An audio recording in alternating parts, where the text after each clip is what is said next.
December నెల ప్రారంభమైంది మొదలు చివరి వరకు ప్రతి క్రైస్తవ కుటుంబాల్లో మందిరాల్లో ఆధ్యాత్మికత వెళ్లి విరుస్తుంది. క్రీస్తు జన్మదినం సందర్భంగా ప్రతి ఏటా ఘనంగా వేడుకలు అంబరాన్నంటుతాయి. బెత్లెహేమునందు లోకరక్షకుడు యేసు ప్రభువు జన్మించాడని, ఇది ప్రపంచానికి శుభవార్త అని నాడు జ్ఞానులు సంబరాలు చేశారు. 2000 సంవత్సరాల క్రితం బాలయేసు జన్మించినది మొదలుకొని నేటి వరకు క్రిస్మస్ సంబరాలు చేస్తూనే వస్తున్నారు. ఇందులో భాగంగా ప్రతి గల్లీలోని చర్చిలలో ఆరాధనలు మెండుగా జరుగుతాయి. చర్చిలన్నీ కాంతులతో వెలుగొందుతుంటాయి. అందులో మరి ముఖ్యంగా ఆసియా ఖండంలోనే రెండవదిగా ప్రసిద్ధిగాంచిన మెదక్ సిఎస్ఐ చర్చ్ క్రైస్తవ వేడుకలకు మరింతగా సిద్ధమైంది. అంతేకాదు, ఈ చర్చి మరికొన్ని గంటల్లో 100 ఏళ్లు పూర్తి చేసుకోబోతుంది.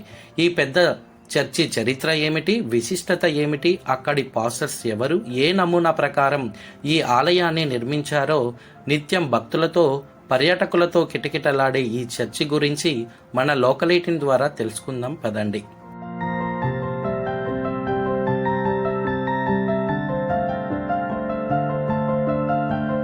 చర్చి అంటేనే మొదటగా మనందరికీ గుర్తుకు వచ్చేది మెదక్ చర్చి. ఈ ఆలయం చూసేందుకు చాలా ఆకర్షణగా ఉంటుంది. ఈ చర్చి నిర్మాణం ఇంగ్లాండ్ దేశానికి చెందిన చార్లెస్ వాకర్ 1924 డిసెంబర్ 25న నిర్మాణం పూర్తి చేశారు. ఖచ్చితంగా ఈ డిసెంబర్ 25కు ఈ మందిరం 100 ఏళ్లు పూర్తి చేసుకుంటుంది. అయితే ఈ చర్చి 300 ఎకరాల విస్తీర్ణంలో ఉంది. ప్రార్థనా మందిరంలో ఒకేసారి 5000 మంది భక్తులు ప్రార్థన చేసుకునే విధంగా నిర్మించారు. ఈ చర్చి నమూనాను ఐరోపా గోధిక్ శైలిలో ఆంగ్ల ఇంజనీర్ బ్రాడ్షా రూపొందించగా వాస్తుశిల్పిగా థామస్ ఎడ్వర్డ్ వ్యవహరించారు.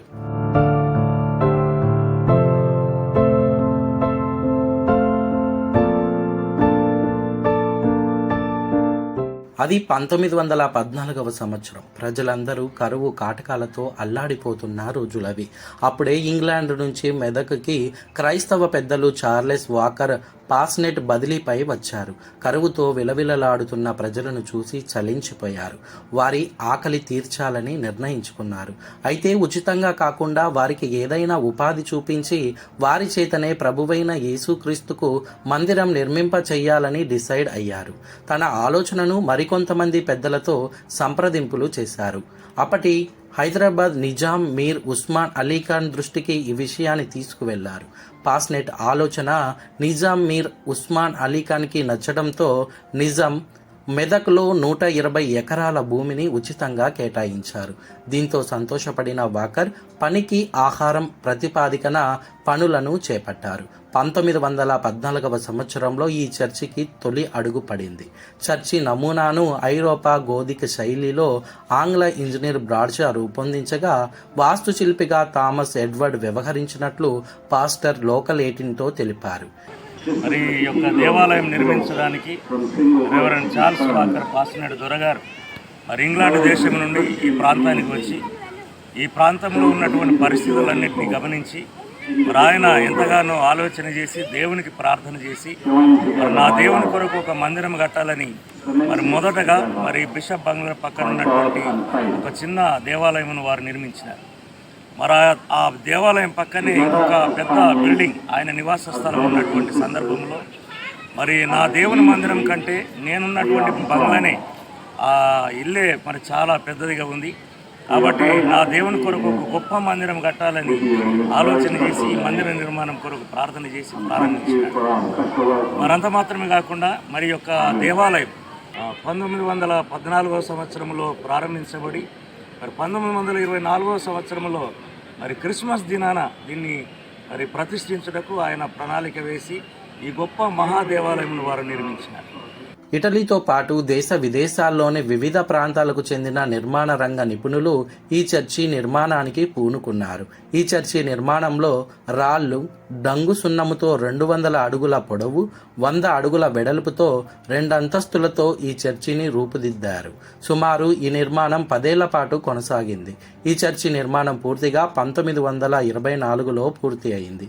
అదే ఏడాది డిసెంబర్ 25న క్రిస్మస్ రోజు ఈ చర్చిని ఘనంగా ప్రారంభించారు.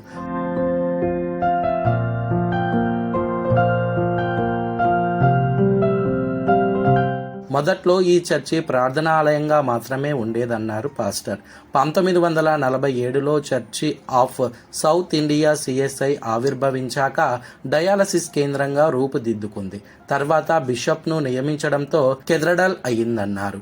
దీని పరిధిలో ఉమ్మడి మెదక్, నిజామాబాద్, ఆదిలాబాద్, రంగారెడ్డి, హైదరాబాద్ జిల్లాలు వస్తాయి. ఆయా జిల్లాల్లో విద్యా సంస్థలు, వసతి గృహాలు, వృద్ధాశ్రమాలు ఇప్పటికీ కొనసాగుతూ ఉన్నాయి. ప్రస్తుతం మెదక్ డయాలసిస్కు Karimnagar dialysis bishop right reverend doctor Acharya K Reuben Mark ఇన్ఛార్జిగా కొనసాగుతున్నారని లోకల్ 18తో తెలిపారు. మతాలతో సంబంధం లేకుండా మాత్రమే కాక చుట్టుపక్కల రాష్ట్రాల వారు కూడా ఈ ప్రాంతాన్ని దర్శించి ఆశీర్వాదం పొందుతున్న వారు ఉన్నారు. భావానికి సూచన మతముల సమాజము సాధించబడుతూ ఉంది. 1914 సంవత్సరంలో పాస్టర్ గారు రెవరెండ్ చార్ల్స్ వాకర్ పాస్టర్ గారు ఇంగ్లాండ్ దేశం నుంచి వచ్చి ఇక్కడ 1914 సంవత్సరంలో ఈ నిర్మాణం ప్రారంభించి దీన్ని 1924 సంవత్సరం ముగించి క్రిస్మస్ దినాన డెడికేషన్ చేసి ఇక్కడ ఆరాధనలు ప్రారంభించబడ్డది.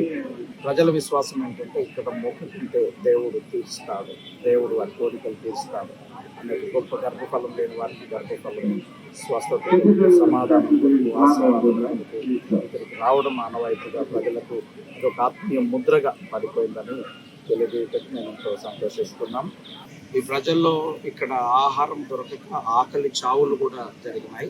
ఆ సమయమందు పాస్టర్ దొరగారు ఈ దేవాలయం నిర్మాణం చేపట్టి వారు ఏం చేస్తున్నారంటే ఆహారం తెప్పించి ప్రజలందరికీ పనిచేసిన వారికి డబ్బులు ఇవ్వకుండా దాని స్థానంలో వాళ్ళ బ్రతికించడానికి పనిని, ఇంత పెద్ద పనిని వారు మొదలు పెట్టుకొని అందరికీ పనికి ఆహార పథకం కింద వారికి ఆహారం పెట్టి వేలాది ప్రాణాలను కాపాడినాడు.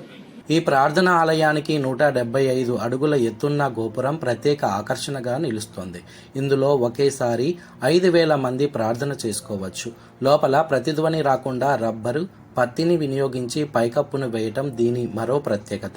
చర్చి ప్రధాన ద్వారానికి స్వాగత తోరణాన్ని సికింద్రాబాద్ వాసులు, దిర్జీ కంపెనీకి చెందిన 2 హిందూ సోదరులు నిర్మించడం గొప్ప విశేషం. చర్చి లోపల నాటి చెకోస్లోవేకియా కళాకారులు దేవదారు కర్రతో పక్షిరాజు ఆకారంలో తీర్చిదిద్దిన బైబిల్ పఠన వేదిక, రంగూన్ టేకుతో తయారైన ప్రభు భోజన బల్ల, వెలుగులు విరజిమ్మే షాండ్లియర్లు ప్రత్యేకతలు చాటుకుంటూ ఉంటాయి. తెలుపు, ఎరుపు, నలుపు రంగుల ఇటాలియన్ టైల్స్తో వేసిన ఫ్లోరింగ్ 100 ఏళ్లైన చెక్కు చెదరకపోవటం గొప్ప విశేషం. క్రీస్తు జీవితంలోని 3 ప్రధాన ఘట్టాలను రంగురంగుల గాజు ముక్కలతో, కిటికీల అద్దాలపై చిత్రాలతో అభివర్ణించారు. కుడివైపు కిటికీపై క్రీస్తు జన్మ వృత్తాంతం, ఎడమవైపు శిలువ మీదున్న యేసు, ప్రధాన ద్వారానికి ఎదురుగా ఉన్న కిటికీపై క్రీస్తు పునరుద్ధానం కనిపిస్తాయి. వీటిపై బయటి నుంచి వెలుతురు పడినప్పుడు లోపల నుంచి ఈ దృశ్యాలు కనువిందు చేయటం భక్తులను ఎంతగానో ఆకట్టుకుంటూ ఉంటాయి. ఎడమవైపున్న కిటికీలో తెలుగు, హిందీ, ఆంగ్లం భాషల్లో క్రీస్తు సూక్తులు ఆలోచింపచేస్తాయి. మరి ఈ డిసెంబర్ 25న క్రిస్మస్ రోజు ఈ చర్చి నిర్మించి 100 ఏళ్లు పూర్తి చేసుకుంటున్న నేపథ్యంలో చర్చి నిర్మాత రెవరెండ్ చార్లెస్ వాకర్ పాస్నెట్ కుటుంబ సభ్యులు హాజరు కానున్నారని సంఘ పెద్దలు లోకల్ 18తో తెలిపారు. చర్చి నిర్మించి 100 ఏళ్లు పూర్తవుతున్న సందర్భంగా డయాలసిస్ పరిధిలో 100 చర్చిల నిర్మాణం చేపట్టారు. మెదక్లో ఏర్పాటు చేసిన సిఎస్ఐ 50 పడకల మిషన్ ఆసుపత్రి 1998 వరకు పనిచేసింది. శతాబ్ది ఉత్సవాల నేపథ్యంలో దాన్ని పునరుద్ధరించారు. మరి ఇక్కడ ఈ దేవాలయంలో కేవలం క్రైస్తవులు మాత్రమే కాదండి, హిందువులు, ముస్లింలు, మరి అనేక మంది ప్రజలు మరి ఇక్కడికి తండోపతండాలుగా వచ్చి మరి దేవుణ్ణి ఆరాధిస్తూ ఉంటారు. ప్రతి సంవత్సరం, ప్రతి దినము కూడా ఈ దేవాలయం కిక్కిరిసిన భక్తులతో నిండి ఉంటుంది. చూశారుగా, ఇంత గొప్ప చరిత్ర కలిగిన ఈ చర్చి వేడుకల్లో మీరు కూడా పాల్గొనండి. ఆ దేవుడు దివ్యాశీస్సులు పొందండి.